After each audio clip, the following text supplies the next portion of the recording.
Sejam bem-vindos ao nosso trabalho de sábado. O Centro Espírita Casa do Caminho tem os recadinhos a vocês. Nós temos trabalhos todos os dias, segunda, terças e quintas-feiras, trabalhos de palestras e passes às 20 horas. Quartas-feiras, às 14 horas. Sábados, às 17h10 da horas.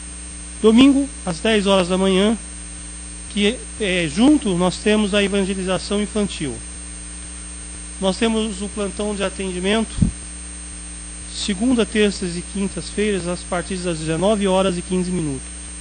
Às quartas-feiras, a partir das 13 horas e 15 minutos. Ao sábado, a partir das 16h30 horas. Domingo, a partir das 9h30 horas da manhã.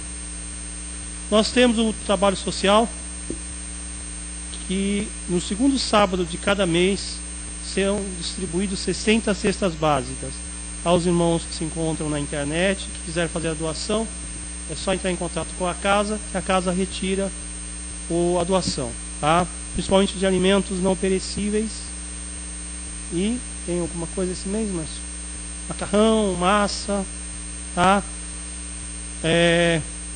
E aos sábados, a cada 15 dias, nós temos depois do nosso trabalho, esse trabalho que vocês estão assistindo, a distribuição de lanche a moradores de rua, nas imediações do metrô Santana, aqui na zona norte de São Paulo. Aquele também que quiser colaborar, também é só entrar em contato com a casa e será dito como fazer. O nosso novembro, dia 6, 7 e 8, terá viagem para Sacramento, Araxá. Interessado, entrar em contato com a casa, com o Mauro, Cida ou Sandra. Tá? As palestras são transmitidas em tempo real no site www.casadocaminho.santana.com.br. Bom, dados os avisos, vamos agora entrar na parte espiritual.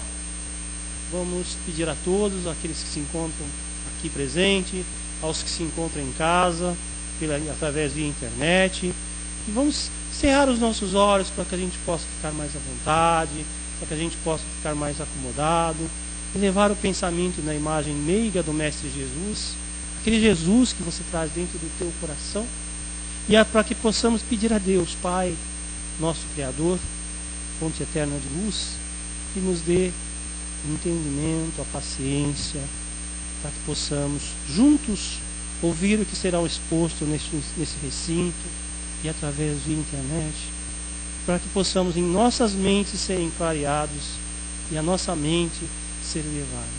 Então que o Pai nos abençoe, nos dê a sua permissão, para que os bons espíritos possam conosco trabalharem em prol de uma melhor aprendizado. Então, em nome de Deus, damos início aos trabalhos de hoje. Que assim seja. A nossa palestra de hoje é da nossa irmãzinha Raquel. O tema é do livro Fonte Viva. Ainda não tem uma visão assim, ergamos. Tá? Então, passo a palavra a Raquel.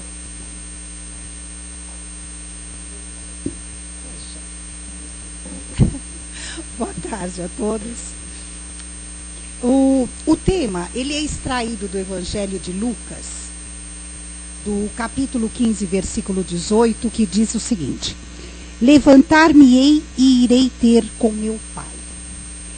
Esse é um trecho da passagem do filho pródigo, quando ele resolve, como diz aqui no texto de Emmanuel, levantar-se intimamente e ir até o seu pai, ou melhor, voltar para o seu pai. Essa questão dessa palavrinha, resolveu intimamente se erguer, se levantar, é que é a grande questão da frase. Porque nós podemos entender que ele poderia estar deitado, né? E se ergueu, se levantou para voltar para a casa do pai. Só que não é bem isso. É uma disposição íntima a que ele se refere, a que Emmanuel se refere a respeito, obrigada, Paulo, a respeito da atitude desse filho.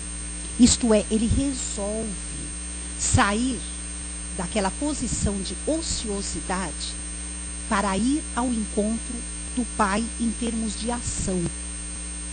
E isso é uma lição para nós. Porque é muito interessante quando nós paramos para pensar em evolução. Nós queremos atingir a vida superior.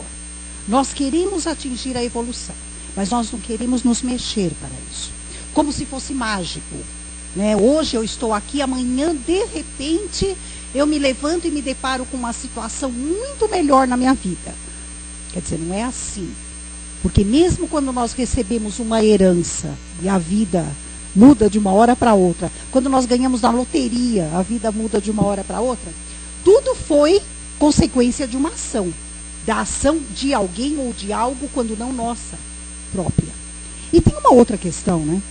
Mesmo que a nossa vida mude assim para melhor, de repente, devido a uma ação qualquer, precisamos ver o que nós vamos fazer com essa mudança de vida. Aí entra o nosso livre-arbítrio, a nossa disposição de lidarmos com essa mudança. Porque tanto nós podemos colocar tudo a perder, como angariar mais com essa mudança de vida que podemos ter, de repente, em nossa vida. E tem uma frase aqui, que está lá no final do texto, que é muito interessante, que diz assim: se aspiramos ao clima da vida superior, adiantemo-nos para a frente, caminhando com os padrões de Jesus. É justamente isso. Se nós queremos atingir uma vida melhor, uma vida superior, nos elevarmos espiritualmente, temos que seguir adiante, em direção ao Cristo, em direção a Jesus. Isso parece um tanto teórico, porque nós ouvimos isso em todas as crenças. Todas as crenças cristãs se referem a nosso andamento junto a Jesus, ou então seguir até encontrar Jesus para chegarmos ao Pai. Só que, na prática, a coisa é um pouco diferente, porque requer um pouco mais de esforço da nossa parte, requer trabalho, requer atitude, senão nós não vamos atingir esse patamar a que tanto aspiramos.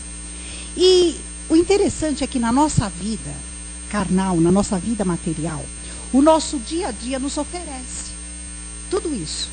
Oferecem situações para que nós cheguemos a essa elevação que nós tanto almejamos, que nós tanto nos esforçamos às vezes para atingir. Mas sabe que esforço é esse que nós fazemos? Primeiro nós procuramos uma religião. E a partir do momento que eu encontrar uma religião, acho que eu estou já parcialmente salvo, né? Seja a religião que for. Então eu vou aprendendo dentro do caminho da religiosidade que determinadas atitudes eu não posso ter. Eu preciso mudar meu comportamento. Preciso mudar para melhor. Então tudo isso a gente vê lá, né? A gente vê nos evangelhos, a gente vê em todas as sagradas escrituras os itens, né? Um verdadeiro código de bom comportamento, de ética, de moral. E nós passamos a decorar aquilo, para que aquilo realmente entre em nossas mentes, para que nós possamos começar a pensar naquilo. Depois que nós fizermos isso, nós vamos começar a mexer com a nossa consciência. Que a nossa consciência vai começar a deliberar aquilo que nós já conseguimos guardar na nossa mente. E ver o que realmente nós somos capazes de fazer daquilo tudo e aquilo que nós não somos ainda capazes.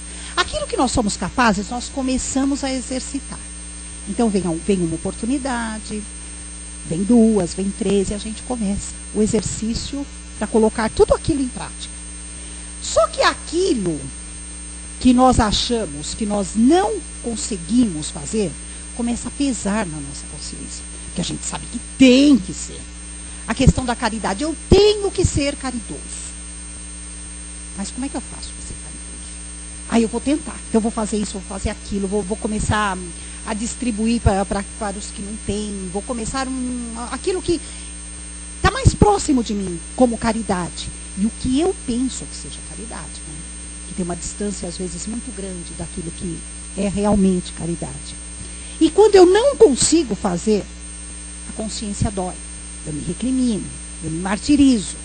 Eu me sinto a última das criaturas, porque eu estou fora dos padrões evangélicos ainda. Isso é um bom sinal. É sinal que aquilo já nos atingiu. O próximo passo é colocarmos em prática, mas de maneira gradativa. Isso é devagarzinho, gente. É com conta-gotas que a gente vai conseguindo fazer isso. Não é do dia para a noite que nós vamos atingir todo esse patamar de elevação e de progresso que consta lá nos padrões do cristianismo. Tudo é muito lento, porque vai, além de uma reflexão, vai na questão do sentimento. Tem que atingir a nossa consciência, a nossa racionalidade e o nosso coração também. Porque enquanto não fizermos de coração, não vai ter valor. E quando nós passarmos a fazer de coração, é uma atitude natural. Passou a fazer parte da nossa maneira de ser. Aí nós vamos realmente ser aquelas criaturas melhores do que nós éramos antes. Interessante que quando nós estávamos a caminho aqui do centro, eu cheguei a comentar com o Paulo uma coisa muito interessante, que uma terapeuta fala na questão da martirização, a questão da culpa, né? Eu não fiz, então aquilo me martiriza. Por que naquela época, naquela hora, há tempos atrás, eu deveria ter agido de forma diferente? Por que eu não fiz? E aquilo vem seguidamente em forma de culpa, acabando, minando com toda a maneira de ser de uma criatura. E a frase que ela diz é a seguinte: mas você naquela época, você sabia o que você sabe hoje? Não. Você tinha a experiência de vida que você tem hoje? Não. Então pronto. Você agiu conforme você sabia agir. Era o melhor para você naquela época, naquele tempo. Naquela circunstância da sua vida, era aquilo que você sabia. Hoje, você faria diferente. Com certeza, é lógico. Pior seria se você fizesse errado novamente. Será que você não aprendeu nada? A experiência de vida não te absorveu, não te valeu, você não assimilou. Porque a vida é isso. A vida é um andamento constante. E quando nós andamos para frente, nós precisamos olhar para onde nós vamos pisar. Isso é uma coisa muito complexa e profunda, embora aparentemente seja simples. Mas se você não andar, aliás, se você não olhar para o seu passo à frente, você pode cair num buraco. Você pode tropeçar em alguma coisa. Você pode queimar os pés. Então, enfim, pode acontecer uma porção de coisas se você não olhar para a frente. Mas, e se mesmo assim acontecer? Ergamos. Vamos nos levantar e seguir adiante. Porque progresso, evolução, nós caminhamos para frente. Nós, de modo geral, a natureza caminha para frente. A evolução em si, ela se dá com esse andamento. E o tropeçar, o cair, os atropelamentos, os acidentes, faz parte de tudo isso. Não é? Por mais que olhemos, às vezes, nós podemos ser trapaceados. A vida pode nos colocar em situações que, às vezes, nós não estávamos preparados para aquilo. E nós vamos ter que frear um pouquinho, dar um passinho para trás, para poder pensar e saber como é que nós vamos transpor aquele obstáculo. Mas nada disso deve ser empecilho para que nós caminhemos adiante. É essa a grande questão que Emmanuel quer nos colocar. Nada. Nós temos que sempre enxergar que tudo aquilo que acontece no nosso caminho é uma questão de aprendizado. É difícil enxergar assim, né? Principalmente quando nós estamos lá sofrendo, no fundo do poço, às vezes. Porque o ser humano, isso é natural do ser humano, tá? É natural. Quando a gente está numa dificuldade, nós não conseguimos abrir a nossa mente para enxergar a clareza que pode estar em volta.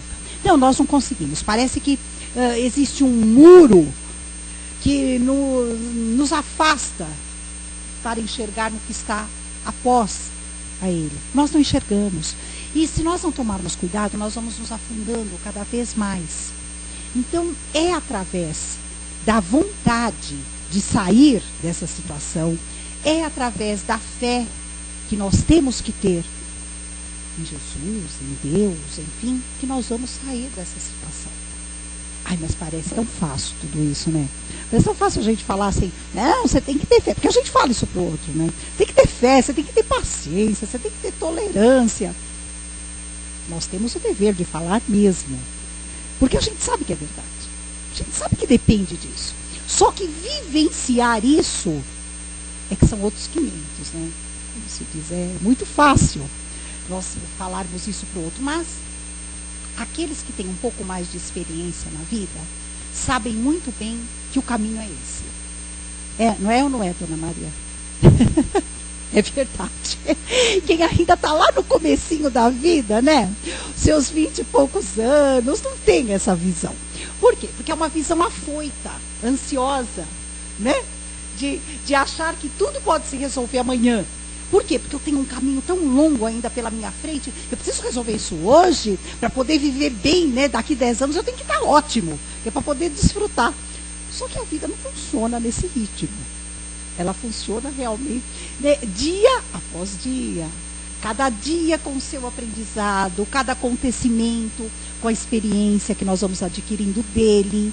Então, quando nós temos uma certa idade, depois de passarmos por muita coisa em nossa existência, a gente olha para trás e fala, nossa, mas se eu soubesse, né, hoje, como eu teria feito diferente naquela época. Então, por isso que é muito difícil alguém dizer e estar sendo verdadeiro quando se refere ao passado e dizer, eu só não me arrependo daquilo que, aliás, eu só me arrependo daquilo que eu não fiz. Será que é bem isso? Gente, eu acho que a gente se arrepende de tanta coisa, sabe? É que a gente, hoje, com algum conhecimento que nós temos, nós não vamos nos afundar por causa disso. Realmente, eu deveria ter feito diferente daquela época, né? Mas não fiz. Ué, já foi, passou. Então agora preciso refazer isso daí, né? A questão da correção. É a correção. Então, logo que nós chegamos na doutrina espírita, nós ouvimos alguns termos que é típico, característico da doutrina, que se a gente não tomar cuidado, são termos que nos afundam, viu, gente? Por exemplo, aquele termo assim, dívidas, tem que pagar a dívida, né? Você tem expiação para passar. Ou quando não usar uma palavra que nem existe no nosso vocabulário, mas no nosso vocabulário da língua portuguesa não existe, mas o espírita usa o karma, né? Temos o nosso karma para passar essas coisas. Gente, nós podemos suavizar um pouquinho até o vocabulário, que a coisa não é bem assim, pagar as dívidas. Não, eu tenho mais é que corrigir os meus erros. E de que maneira que nós vamos corrigir os erros? Conhecendo o que é certo. A gente vai atingir o certo, porque o certo também, ele não vem de presente para nós. Ele não vem na bandejinha e a gente vai pegar aquilo lá, né, escrito certo, e absorver, engolir, beber, tomar, enfim, e pronto, está tudo resolvido. Não é bem assim. Não é bem assim. Nós vamos atingir o certo com uma experiência aqui, outra ali, uma atitude assim, outra atitude, né, um pouco diferenciada. Nós vamos indo até que a gente aprende a ver que atingiu o ponto certo. Isso demora. Isso demora, porque às vezes não é numa existência só, né? Pagar dívidas, gente, sabe, isso dá uma impressão assim muito pesada para nós, como se nós fôssemos devedores. Não, nós somos imperfeitos, e ignoramos certas coisas. Então, a partir do momento que nós vamos conhecendo, nós já vamos deixando de fazer a forma de coisa errada, de coisa equivocada. Por quê? Porque nós conhecemos o certo. A gente age de forma certa. Olha que bom! E com essa atitude correta, a gente pode corrigir um erro do passado. É nisso que se restringe a misericórdia e a justiça divina. E não nessa coisa do, não, Deus quer que você pague. Não é bem assim, com essa rudeza, com esse peso que a coisa acontece. Tá? Mesmo porque Deus não faria isso conosco. De forma alguma. Né? Dentro de toda a sua bondade, de todo o seu amor, de toda a sua misericórdia, Ele quer mais é que a gente acerte, procurar o acerto. E não adianta alguém nos fornecer a fórmula mágica do que é correto, que nós não vamos aprender. É só seguir receita, quer dizer que nos dão a fórmula do que é certo, a gente segue a receita e pronto, lógico, vai dar tudo certo. E aí? E amanhã? E se a receita se perder? Se não vai dar nada certo? Não, você tem que aprender realmente. É o aprendizado. Então, a cada dia, com cada atitude, a cada passo que nós vamos aprendendo. Devagarzinho, devagarzinho. E lá na frente, tudo isso se constitui numa atitude, num comportamento correto. É assim que a coisa funciona, não é? E nós vamos aprendendo isso na medida que nós vivenciamos isso. Não é ninguém que nos diz. A vida se propõe a isso. Então não adianta nós chegarmos para alguém, às vezes, na educação, vamos supor, né? Pais que, no papel de educar os filhos, ou educadores, naquela função de educar as crianças, o adolescente. Gente, como é difícil. É muito difícil. Né? É muito complicado isso. Não existe. Será que existe aquela coisa? Tem que ser assim e você vai fazer assim. Tudo bem, a gente até fala. Mas será que é assim que vai acontecer? Não. Não. A gente sabe que não é. A gente vai lá, vê o coitado cair, tropeçar, se machucar. A gente ainda vai, né? Ainda limpa o machucado, ainda põe o curativo e fala, eu te falei. Mas tudo bem, né? E conosco é assim que acontece. Deus tem essa paciência conosco. Agora imagine, nós nos referimos a crianças, a criaturas que estão começando a galgar a vida terrena. Agora imagina Deus, que lida com adultos, com a vaidade, com o orgulho do ser humano, com a prepotência daquele que se acha tão conhecedor, tão certo. Porque a criança, ela se rende. Ela vai ver uma hora que, por mais que ela seja teimosa, criança teimosa, tudo bem. Mas a teimosia dela faz com que ela logo perceba que está errado aquilo lá.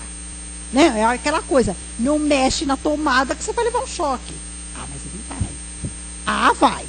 Não vai. A mãe fala 2, fala 3, não adianta. A criança vai lá e leva um choque. Pronto. Acabou. A coisa foi rápida.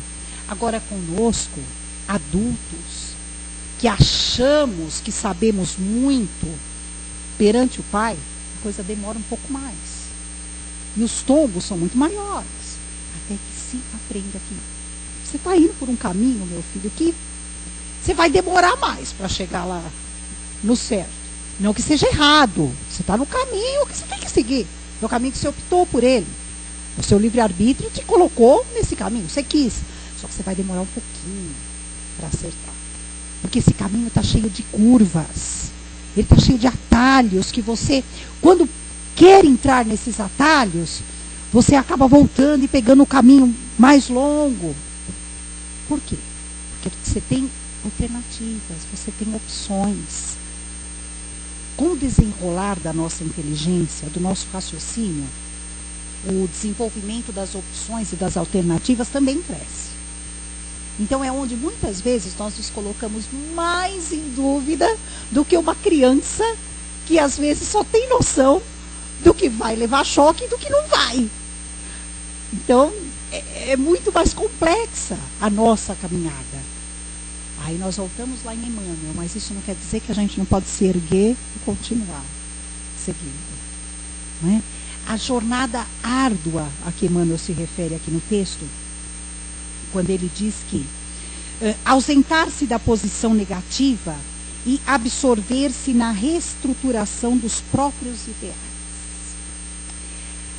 Às vezes, nós temos ideais que nós desejamos atingir. Só que se nós formos colocar tudo quanto for tipo de dificuldade para atingi-los, nós não vamos chegar nunca. Isso é uma realidade. Nós temos que ter a questão da determinação. Determinação, às vezes, é uma coisa difícil de se obter. Ainda mais na vida que nós temos, numa grande metrópole, muita atribulação. Às vezes nós temos diversos imprevistos entre aspas, né? Que a nosso ver são imprevistos, mas tinham que acontecer conosco. Então nós vamos deixando que essas determinações fiquem sempre para depois. Nós vamos adiando. Então são planejamentos que ficam cada vez mais distantes, mas eles não deixam de existir. Isso é que é importante. Eles têm que estarem dentro de nós, têm que fazerem parte da nossa vida. O ser humano, ele é constituído de sonhos, de planejamentos, de ideais. Todos nós. Quando não temos, procuremos. Temos que ter. Isso alimenta a motivação. Isso é exercício de conquista. É exercício de... É o desafio, vamos dizer assim, da nossa razão, do nosso sentimento, para saber até onde nós estamos realmente determinados a ir em busca de algo. Isso é sensacional. A ciência comprova hoje que é justamente essa questão que teve como consequência o aumento da vida cronológica. Hoje em dia, uma criatura vive, ela consegue ter uma vida até os 100 anos. Hoje em dia se vive até os 100 anos. Já não é admirável. Nossa, mas aquela pessoa tem 100 anos. Tem muitas pessoas hoje em dia que atingem os 100 anos. Às vezes lúcidas, boa saúde. Sabe o que é isso? É ter um objetivo na vida. O objetivo faz você se manter firme e forte para atingi-lo. Isso é super positivo. Super. Aí nós vemos criaturas jovens, bem mais jovens, né, que se desfalecem. Ao primeiro imprevisto, ao primeiro obstáculo, à primeira dificuldade, pronto. Tudo se tornou uma dificuldade muito grande. Eu acho que eu não sou capaz. Ou então aquela coisa assim, não, eu acho que... E como, né, a felicidade não foi feita para mim. Ou então Deus é injusto comigo. Coisas desse tipo. Que nós sabemos que não é verdade, sob hipótese alguma. A felicidade, ela existe para quem quer ser feliz. Felicidade a gente encontra nas mínimas coisas e em fatores muito individuais. O que é felicidade para um pode não ser para outro. Realizações, elas são também independentes umas das outras, de uma pessoa para outra. Né? Enquanto um está em busca de uma realização profissional, o outro está em busca de uma realização afetiva. Enquanto o outro está em busca de uma realização pessoal. E assim vai. Sabe, uma realização no campo social. Todos nós temos que ter a busca de algo. Eu conheço uma história que há muitos anos atrás me foi passada e eu nunca esqueci. Uma moça, jovenzinha, ela era filha de ricos fazendeiros no interior de Goiás. E ela tinha tudo o que a vida material poderia lhe proporcionar. Ela conhecia o mundo inteiro, apesar de muito jovem. Ela trocava o carro todos os anos. Ela tinha joias. Ela tinha, se ela cismava que ela queria um cavalo novo, ela tinha um cavalo novo, porque ela morava na fazenda, né? Tinha um cavalo novo. Ela tinha tudo. Ela tinha o homem que ela queria, ela tinha seus pés, né? E ela tinha tudo. E ela era feliz, realmente ela era feliz. Os pais faziam-lhe todas as vontades, ela era filha única. Os pais lhe faziam todas as vontades, os parentes também, os padrinhos, o pessoal todo ali da região. Ela era realmente uma moça feliz. Até que um dia, ela se apaixonou por um rapaz ali da região também. O rapaz era tão rico quanto ela. E ela continuou tendo essa vida. Saiu da casa dos pais, foi morar na fazenda que ela e o rapaz construíram para que eles morassem. Só que tinha um porém. Essa moça não conseguia engravidar. Ela queria muito ter um filho. E ela começou a se deprimir por isso. Aí veio aquela história, por que não a adoção? Sempre que ela tentava adotar uma criança, ela não conseguia. Eram 1000 dificuldades burocráticas. Apesar de toda a situação dela, ela não conseguia. Até que um dia, ela resolveu fazer alguma coisa que movimentasse a vida dela. Que a vida dela estava muito parada, muito pacata. Ali na pequena cidadezinha, dentro da fazenda. Ela não tinha o que fazer. Ela estava se entediando, se deprimindo. O que ela fez? Ela adquiriu uma parte de terras ali da região. E nessa terra, ela construiu um pavilhão onde ela começou a abrigar crianças e famílias necessitadas. E ela dava de tudo, porque ela podia. Era ela quem dava. Só que aquilo foi tomando uma proporção tão grande, que ela foi aumentando os pavilhões. Aquilo se transformou a princípio num orfanato, depois numa creche, depois num asilo, quer dizer, somando tudo, depois num alojamento das famílias que trabalhavam ali para ajudá-la. Depois, a própria região, o pessoal todo da comunidade ali começou a ajudá-la também. Eles faziam questão de beneficiar materialmente também, ajudá-la. Que apesar dela estar ajudando, ela estar colocando do próprio bolso, eles queriam também, porque eles achavam que eles também tinham tanto quanto ela. Eles precisavam fazer alguma coisa. Aquilo tomou uma proporção tão grande. Conclusão. Ela ficou famosíssima na região por fazer esse trabalho. Mas fama não era o objetivo dela. Ela ficou porque, simplesmente, quem acaba não conhecendo uma pessoa que começa um tipo de trabalho como esse, né? Ela ficou famosa por questões naturais, não porque ela buscasse a fama ou o sucesso. Essa moça passou a ser tão feliz como ela era antes de se casar e a começar a ter os problemas de ordem depressiva. Por quê? Ela tinha motivação na vida. Dia após dia, ela tinha o que fazer. E ela punha a mão na massa mesmo. Ela tinha pessoas que ajudavam, mas quem realmente fazia o mais pesado era ela. Ela estava na cozinha, ela estava ajudando a medicar, ela passava noites em claro, se fosse preciso, com uma criança órfã ou com um velhinho necessitado. Ela estava ali, firme e forte, o marido ajudando também. Conclusão, ela se tornou muito idosa ali, dentro desse ambiente que ela criou. E a felicidade dela foi total. Ela, no fim da vida, ela se dizia uma pessoa plena de realização, de satisfação, de felicidade, sabe? E o fato dela, e ela dizia que ela não teve um filho biológico, mas Deus lhe mandou tantos filhos, mas tantos filhos, que aquilo preencheu o instinto maternal dela. E a depressão dela, ela própria chegou à conclusão que era a falta de ter o que fazer, de um objetivo, de fazer alguma coisa. Então, olha o livre-arbítrio dessa criatura. Ela poderia ter pego toda aquela condição que ela tinha financeira.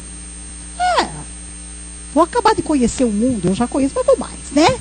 Não que isso seja pecado, gente, entre aspas, né? Não é pecado, pelo amor de Deus, é o livre-arbítrio de cada um. Só que a gente percebe nessa pessoa em particular a tarefa que ela tinha, a grandiosidade do trabalho a que ela era comprometida já antes de encarnar. Porque algo dessa grandeza, nós sabemos que já estava escrito. Isso não se constrói assim, de repente, no estalar de dedos, da noite para o dia, eu resolvi fazer. E a coisa vai se ajeitando, vai se engajando, vai dando certo. Isso tinha que acontecer. Tinha. E era pelas mãos de alguém que estivesse apto a isso. No caso, qual era a aptidão que ela tinha? A financeira, que era o de começar a coisa. Depois desenrolou. E ela teve sozinha, né? Aliás, chegou às conclusões sozinha que ela chegou. Que se não fosse isso, ela teria morrido de depressão. Porque ela disse que atingiu o fundo do poço da depressão. É que eu não entrei nesses particulares, mas quando ela começou a ficar deprimida devido à falta de motivação que ela tinha, lógico que médicos do mundo inteiro vieram socorrer lá, e vamos fazer isso, e o que nós vamos fazer? Porque não tinha remédio que resolvesse o problema dela. Não tinha. Até que ela teve realmente esse estalar de consciência e começar a fazer isso, e se ocupar. Então, por aí nós vemos que a ociosidade íntima, como Emmanuel se refere aqui, causa problemas meus. E quando nós temos algum meio, alguma chance de sair dessa situação, e todos nós temos, não é só com dinheiro que se resolve esse problema. Não é. Todos nós não estamos condenados a morrermos por um tédio, por uma angústia, por uma depressão. Não, nenhum de nós. Existe sempre um caminho que faz com que possamos nos erguer perante a vida, perante Jesus, perante o Evangelho, principalmente àquele que conhece. Quem não conhece também tem os seus meios de sair da situação. Por quê? Porque Deus não é pai só daquele que tem uma religião. Deus é pai de todos, sabe? Então, nós não precisamos nos preocupar com isso. Vão em busca de uma religião, A religião, ela vem sim, nos dar esclarecimento. Mas a salvação real, ela está em nós. A resposta está em nós. A cura está em nós. A religião, ela só nos sustenta. É só o caminho para que possamos ir ao encontro dessa cura, para que possamos nos erguer perante a vida. Que assim seja.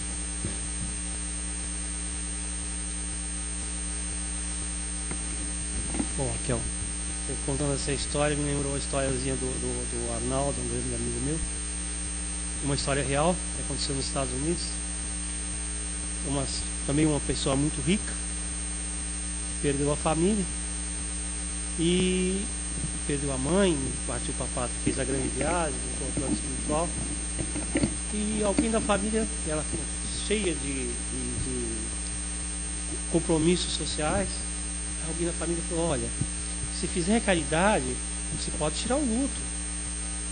Então, tá bom. A família se reuniu, entrou no seu Cadillac preto, foram para um orfanato. Chegando nesse orfanato, o filho, antes de ir, o filho: mãe, posso ir também? Pode. Chegando lá, o filho se meteu com as crianças do orfanato e brincava e estava alegre. Ela nunca viu o filho dela tão alegre, tão para cima, né? E quando ela percebeu isso, ela passou a mão no filho: vamos embora daqui. Arrancou o filho de dentro daquela creche e o menino começou a se deprimir. E quando falava, ele falava: mãe, quando nós vamos voltar lá de novo? Nunca, meu filho. Passava e cada vez mais triste. Mãe, quando nós vamos voltar lá de novo? Nunca, meu filho. O moleque já muito debilitado. Aí o médico chegou e recomendaram que as pessoas faziam uma grande viagem. Aí, foram para a Europa, o filho olhava de novo para o horizonte e falava assim: mãe, quando nós vamos voltar lá de novo? Nunca, meu filho. E foram para a Europa, primeiro ano: mãe, quando nós vamos voltar lá de novo? Nunca. E esse nunca. Passou o primeiro ano, a criança ficou tão doente. Aí, já muito enfermo na cama, olhou bem para a mãe e falou: mãe, quando nós vamos voltar lá de novo? Nunca. Fechou os olhos e morreu. Voltou para o plano espiritual. A mãe se desesperou. Filho único, riquíssimo. Voltou para os Estados Unidos e viu a sua riqueza. E daí? Para que serve essa riqueza? Resolveu então montar uma fundação e ajudar os jovens menos desfavorecidos, e fundou uma das maiores universidades norte-americanas. O nome não importa, nós não estamos fazer marketing da universidade, tá? E ela hoje é uma das maiores universidades americanas, graças a uma burrice, mas tudo bem, tá? Então a gente vai dentro desse contexto. Fiz a vez do Márcio essa historinha, né? o Márcio não está para contar a historinha, eu fiz a vez dele. Então a gente vai dentro desse contexto, né? A gente sempre está, né, de volta para casa, que é o que o irmão fala do filho pródigo. Nós estamos sempre de volta para casa, né? Assim como eu e a Dona Maria. Bom, alguém gostaria de falar alguma coisa? Essa questão da ociosidade, enquanto ela estava falando, eu me vi na situação que me aconteceu essa semana, porque eu sou uma pessoa assim, você sabe que eu venho aqui, eu sou uma pessoa esclarecida e tal. E essa semana eu estava com uma infecção no ouvido e ainda estou, né? Só que quarta-feira eu estava com uma dor muito forte, eu não fui trabalhar, porque não tinha condições, eu estava tomando antibiótico e tal, eu fiquei em casa. Aí eu fiquei pensando, meu Deus, isso assim, que eu faço curso na federação, eu falei, se eu tivesse que ficar outro dia em casa, eu morreria de depressão. Eu fiquei pensando, porque normalmente a gente se ocupa, e eu falei, eu sei que a gente não pode ficar dando asas aos pensamentos estranhos, que na verdade não refletem a nossa vida. Mas assim, me deu uma depressão na quarta-feira, eu não sei se é porque eu não pude sair de casa, ou o que aconteceu, eu sei que eu fiquei pensando, meu Deus, acho que se eu ficasse 2 ou 3 dias em casa, eu acho que eu ia ficar muito mal. Eu ia ter uma depressão de algo que eu nem sabia do que era. Eu acho que seria só da ociosidade. Assim, porque a ociosidade, só o fato de eu ficar um dia em casa sem fazer nada, aquilo me deu um sentimento tão ruim que eu pensei, nossa, se eu ficasse 2 ou 3 dias em casa, eu acho que eu teria uma depressão ou algo assim. Sabe o que aconteceu com você? Eu fiquei doente também. Dias aí de um dia, né, de gripe, mas quando a gente fica doente, o que acontece? A vibração caiu a vibração, o que acontece? Você entra, é igual rádio, né? Você tá com o rádio, então existe camadas de pensamento. Você percebe isso? Existe camadas de pensamento, de frequências. E o estado que você tá, por exemplo, imagina que no trabalho, faculdade, família, existem aqueles que são a favor de você, afins, existem aqueles que são neutros, você não faz diferença. Existem aqueles que ou tem uma rivalidade de outra vida, ou existe uma competição, ou também quer poder, alguma coisa assim, poder, sei lá, qualquer coisa da vida. Então existem as várias camadas. Conforme você está vibrando, você vai se encaixar na melhor camada. Então aqueles que não são favoráveis a você, se é que existe, quando você está na baixa vibração, é esse pensamento que você pega. E é o que vai dar tudo errado. Você, putz, grila, aí é o que não faz bem pro corpo. O corpo já está pesado, e aí sua proteção quebra, eles chegam até você, aí você sintoniza com esse pensamento que não está tão bom. E é um contraste muito grande de uma vida ativa, de quem é ativo hoje, que está ali em cima, não tem tempo. Então você sentiu o quê? A diferença de vibração e sintonizou pontos diferentes. E chega a ser quase doloroso, né? Porque no momento você está feliz, vou fazer tal coisa, vou ajudar, vou fazer isso, o outro você está ali, nossa, eu posso morrer, ou vai dar errado isso, eu não vou ter força para aquilo.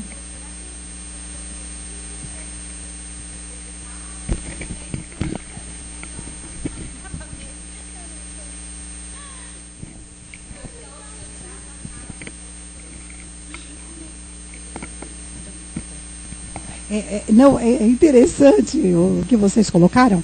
E eu até acredito numa outra questão. Como nós somos... Eu não sei se é essa palavra, eu não vou nem usá-la. Será que é limitados a uma determinada condição de vida? Gente, a coisa sai fora um dia. Pronto. A gente já começa a pensar 1000 coisas diferentes, não é? Nossa, não, e a Andréia falou uma coisa interessante, né, Andréia? Você começa a pensar, será que eu sou motivada só pela minha rotina, por aquilo que eu faço todo dia? Quer dizer, sair fora um dia, que valor eu tenho? Até isso você pensa, pô, não sei fazer nada fora daquilo. Que coisa absurda. Olha como nós somos. Mas isso também é uma experiência. A gente experimenta isso, às vezes, apesar que é uma e não estarem nas suas atividades habituais por um problema de saúde, que é como o Leandro falou, porque você cai, seu padrão vibratório cai, porque você está sentindo que te falta imunidade. Isso mexe com todo o nosso sistema. Agora, outra coisa é quando você sai de férias também. É a mesma coisa. Sabe aquela coisa, o que eu vou fazer com todo esse tempo que eu tenho para mim?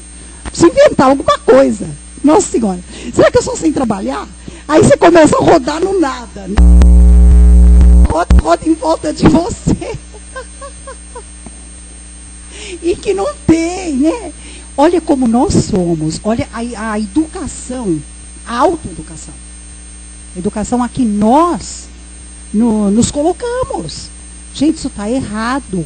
Está errado. Porque, em primeiro lugar, nós somos seres humanos, espíritos encarnados hoje. Quer dizer, à mercê de qualquer situação. Quer dizer, uma mudança, pronto. Uma mudança de um dia já mexe com a gente, já abala as estruturas. Nós somos frágeis. Olha a nossa fragilidade.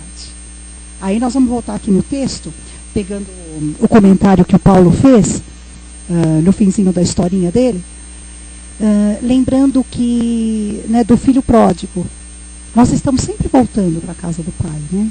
A cada desencarne. Não é? Só para terminar, Leandro. Nós estamos sempre voltando para a casa do pai. E a gente volta com a nossa bagagem de erros também. Né? Aí eu acho que dessa vez, quando a gente já vai voltar com aquela carinha assim, né? Tipo, olha, errei. E agora? Erga-se, né? Aí nós vamos ver a sugestão, o conselho de Emmanuel. Erguemo-nos. Erguemos-nos. Não é esse erro que vai fazer com que a gente chegue lá perante o pai com aquela carinha, né? Como é que é? Do cachorro que caiu da mudança, né? Quem falou que é limitado? É você, que a gente está muito limitado. Eu acho que é como se a gente tivesse muito sensível, mais sensível que antes.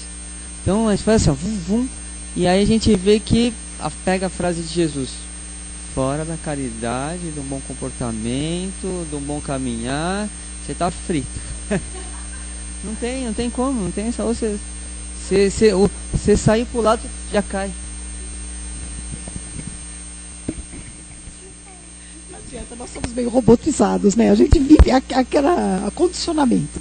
Gente, uma boa tarde, não, já é quase início de noite, né? Para todos nós. Alguém tem mais algum comentário?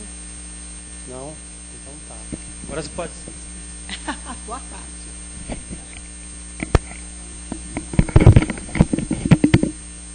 Pode mandar as perguntas para elas, alguns que estão assistindo aí, sabem o telefone dela, pode mandar direto do e-mail dela. Vamos então. Vamos passar agora para as nossas vibrações e os termos de trabalho, que a nossa irmã Andréia vai fazer para a gente.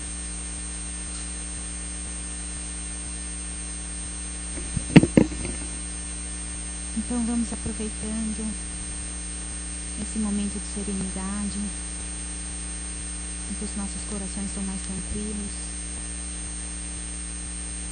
para emitir as melhores vibrações para todos aqueles necessitados.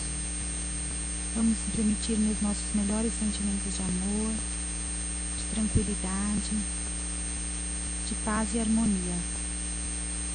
Vamos vibrando por todo o planeta Terra, por todos os países do globo terrestre, principalmente aqueles que se encontram passando por conflitos e guerras, privações materiais, que eles possam encontrar luz, que eles possam encontrar solução.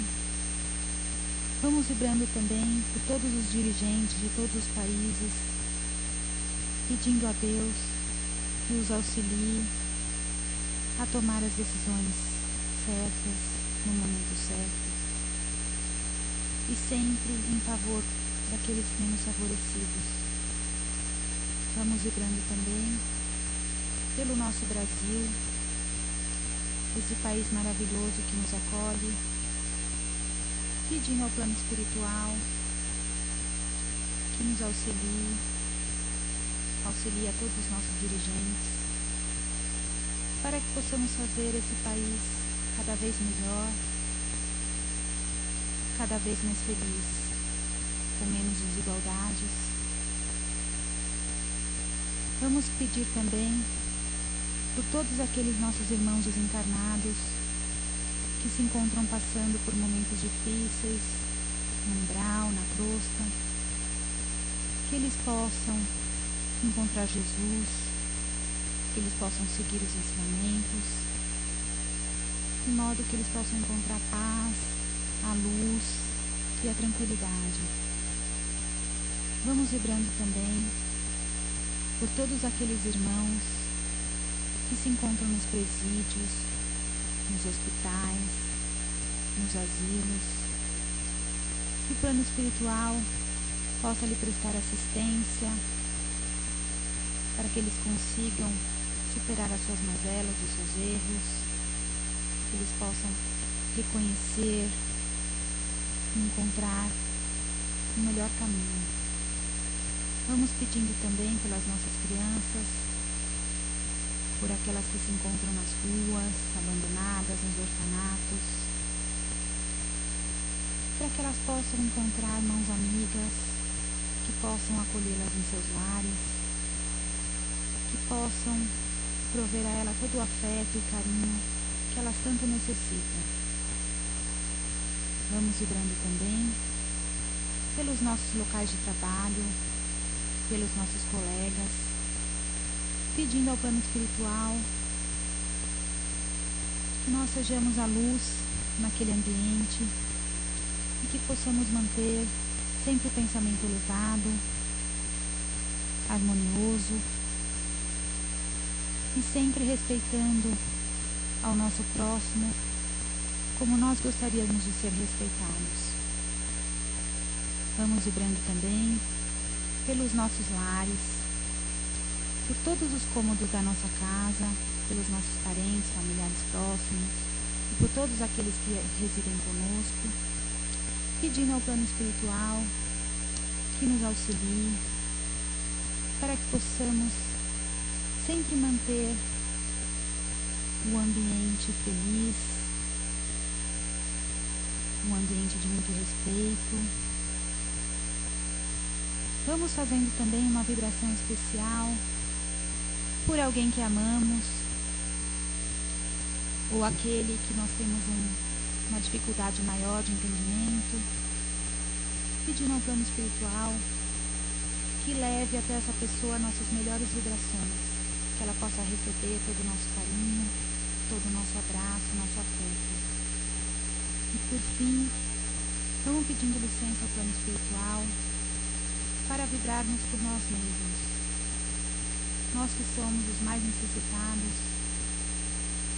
os mais carentes de ensinamento, que estamos aqui nesse planeta, novamente tentando nos redimir dos nossos erros e pedindo ao Deus, aos nossos amigos, mentores, que não nos deixem cometer os mesmos erros e que quando voltarmos ao plano espiritual, que a nossa bagagem de acertos seja muito maior que a dos nossos erros e obstáculos. E por fim, vamos agradecendo a Deus por mais essa oportunidade maravilhosa da reencarnação, essa oportunidade tão preciosa que todos nós necessitamos para evoluir moral e espiritualmente, agradecendo a Deus, pedindo forças para que possamos fazer dessa encarnação a melhor de todas.